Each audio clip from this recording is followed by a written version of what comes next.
Bismillahirrahmanirrahim. Me emrin e Allahut, të gjithëmëshirshmit, mëshirëplotit. Përshëndetje të dashur shikues dhe dëgjues të nderuar të radio televizionit online Drita e Kuranit. Falëndërime dhe lavdërimet tona dedikojmë Allahut të madhëruar, atij i cili është një dhe i vetëm. As ka lindur kënd, as nuk është i lindur prej kujt, dhe askush në gjithësi nuk është i barabartë me Allahun. Paqja, bekimet dhe mëshira e Allahut qoftë mbi mëshirën e botëve, mbi profetin Muhammed, mbi familjen e tij të pastër, mbi shokët e tij të zgjedhur dhe mbi të gjithë pasuesit të rrugës së tij deri ditën e fundit. Paqja, bekimet dhe mëshira e Allahut qoftë mbi të gjithë të dërguarit e tij që qoftë i lavdëruar. Shikues dhe dëgjues të nderuar, ju përshëndes me përshëndetjen e bukur të Islamit, përshëndetjen e banorëve të xhenetit. Assalamu alaikum wa rahmatullahi wa barakatuhu. Paqja, begatia dhe mëshira e Allahut qoftë mbi ju. Kemi mbërritur tashmë në 10 ditëshin e fundit të muajit të parë, ditëshin e parë të fundit të muajit të begat të Ramazanit, pasi mbaron 10 ditëshin dhe inshallah nesër futemi në 10 ditëshin e dytë, dhe unë sot kam menduar të sjell disa këshilla për një agjërim të paqshëm e me plot shpërblime. Agjëroni muajin e Ramazanit me besim dhe vendosmëri për të kërkuar shpërblimin e Allahut fuqiplot me synim faljen e mëkateve të kaluara. Kujdes nga prishja e agjërimit gjatë ditëve të Ramazanit pa ndonjë arsye të ligjshëm islam, sepse kjo është prej mëkateve apo gjunaheve të mëdha. Falini namazin me xhamat dhe vazhdoni me namaz veçanërisht gjatë natës së Kadrit me besim dhe vendosmëri për të kërkuar shpërblimin e Allahut fuqiplot dhe me synim faljen e mëkateve të kaluara. Shfrytëzoni kohët me vlerë për namaz. Për shembull, kur të ngrini për të ngrënë syfyrin, atëherë falni të paktën 2 rekat namaz, nga se kjo është koha kur mëshira e Allahut të madhëruar përshkon zemrat e adhuruesve. Mu për këtë, në Kuranin famlart, Allah i madhëruar thot për besimtarët e sinqertë, ata flinin pak natën, ndërsa në agim, pra në syfyr, kërkonin falje nga Allahu. Sura Dhariyat, ajetet 17-18. Siguroni që ushqimi juaj, pijet dhe veshja juaj të jenë nga fitimi halal, në mënyrë që veprat dhe lutjet tuaja të jenë të pranuara. Kujdes, mos lëshoni anash, mos lëni anash halalet dhe prishni agjërimin me haram. Jepuni ushqim njerëzve që agjërojnë, në mënyrë që të fitoni shpërblimin e agjërimit të tyre, pa ja pakësuar asgjë agjëruesve nga agjërimi i tyre. Falni 5 kohët e namazit, me qëllim që të fitoni shpërblimin dhe mbrojtjen e Allahut. Jepni sadaka, sepse sadakaja më e mirë është ajo që jepet në muajin e begat të Ramazanit. Kujdesuni nga shpenzimi i kohës pa bërë ndonjë vepër të mirë, sepse ju do të jeni përgjegjës dhe do të llogaritni për kohën e kaluar dhe do të merrni shpërblim për gjithçka që keni punuar gjatë kësaj kohe. Nëse keni mundësi, kryeni umrën në Ramazan, sepse umra në Ramazan është në shpërblim të haxhit. Ndihmojeni agjërimin tuaj ditor nëpërmjet ngrënies së ushqimit të syfyrit. Kujdesuni për hapjen e agjërimit dhe të mbylljes së syfyrit në mënyrë që të fitoni dashurinë e Allahut.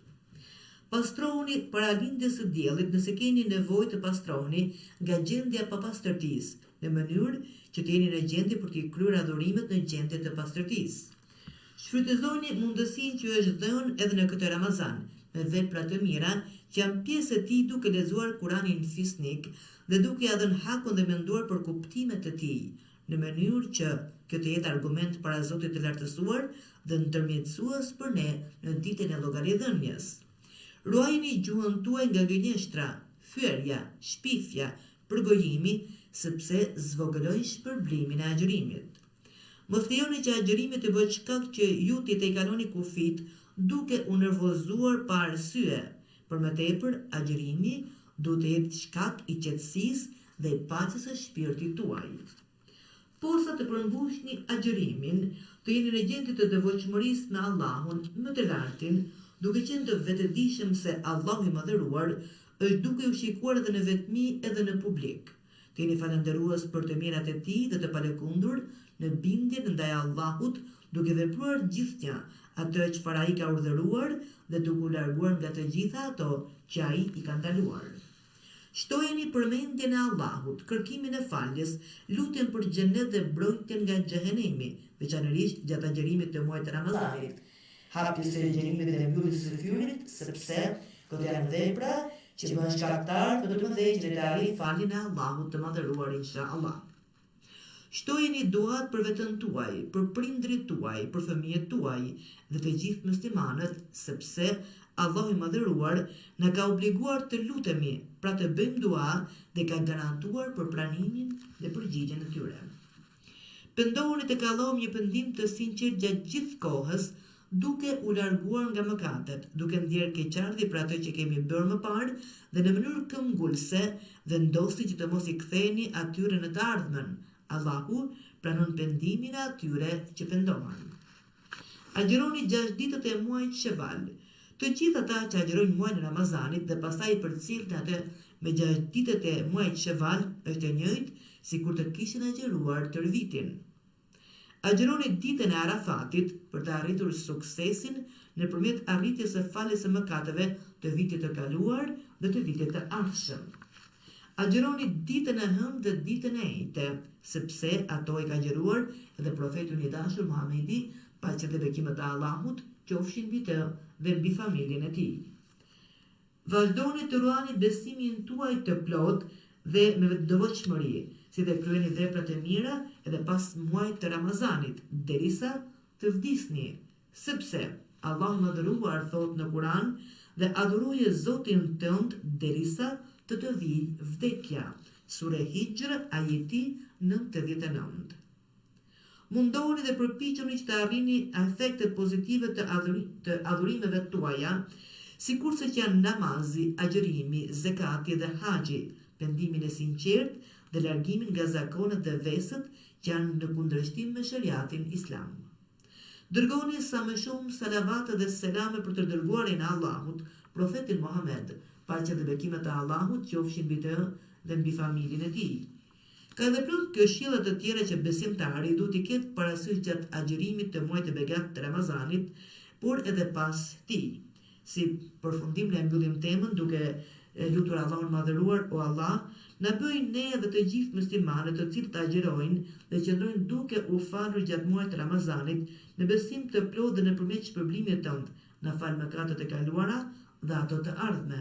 O Allah, na bëj ne për atyre që agjeruam këtë muaj, fituam shpërblimin e plot, u ballafaquam me natën e Kadrit dhe korrëm sukses me lejen e Allahut. O Allah, me të vërtet ti je falës e don faljen, falna ne. O Zot, pranoje prej nesh agjerimin dhe të gjitha adhurimet tona, sepse me të vërtet ti je gjithdëgjuesi, gjithshikuesi, i gjalli, i patëmeta, ti je Zoti i një dhe i vetëm, o zotëruesi gjithë madhështisë dhe shpërblimit. Paqja, bekimet dhe mëshira e Allahut qofshin mbi profetin Muhammed, familjen e tij të pastër dhe të gjithë besimtarët dhe pasuesit e tij deri ditën e fundit. Amin. Shikues dhe dëgjues të nderuar, këto ishin disa këshilla kemi ngritur në fund të temës për ditën e sotme. Uroj të zbatojmë të gjithë së bashku ato për të pasur një Ramazan të paqshëm dhe me plot shpërblime. Assalamu alaikum wa rahmatullahi wa barakatuhu. Paqja, begatia dhe mëshira e Allahut qoftë mbi ju.